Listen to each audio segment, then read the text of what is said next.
አቤት ቁንጅና፣ አቤት ቁመና፣ አቤት እርጋታ! የሰው ልጅ በዚህ ልክ ቆንጆ የሆነ የተዋወቅነው ኦንላይን ላይ ወይንም ዴቲንግ ሳይት ላይ ነው። ሀይ ሀይ በመባባል ነበር ንግግራችንን የጀመርነው። እንግዲህ እያወራን ነው። ድንገት ስልኬን የጠየቀኝ ሳላንገራግር ሰጠሁት።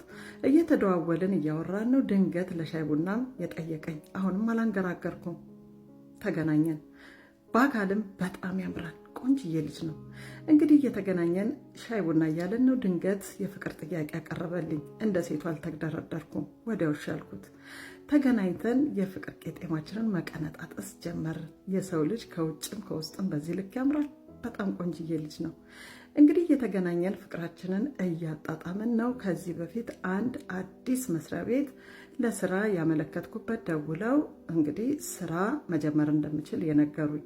ምንም እንኳን ድርጅቱ ካለሁበት ቤት ሩቅ ቢሆንም እየነዳው ስራዬን ጀመርኩኝ። እንግዲህ ድርጅቱ አዲስ እንደመሆኑ ይመረቃል። ጥሩ ጥሩ ልብስ ለብሳችሁ ነው ተብለን እንግዲህ ጥሩ ልብስ ለብሰን አዳራሹን ሞላን። የድርጅቱ ባለቤት ቆንጆ ለግላጋ ወጣት ሴት ናት። እንግዲህ ንግግር እያደረገች ድርጅቱን ማስመረቅ ጀመረች። እንግዲህ በዚህ መሀል ነው ባለቤቴንም ተዋወቁት ብላ አንዱን እጁን እየጎተተች ወደ መድረክ ያመጣችው። ሳየው አልቻልኩም፣ አለቀስኩኝ። ሳየው እሱም አይቶኛል። በጣም ደነገጥኩኝ፣ ላበላብ ሆንኩኝ፣ አልቻልኩም። ቀስ ብዬ አዳራሹን ለቅቄ ወጣሁኝ። ወደ ቤትም እየነዳሁ እያለቀስኩኝ ደረስኩ። በጣም አዘንኩኝ። አይቼ ያልጠገብኩት ያላጣጣምኩት አጣጥም ያልጨረስኩት ሰው በዚህ ልክ ጉድ ይስራኝ። በጣም አዘንኩኝ።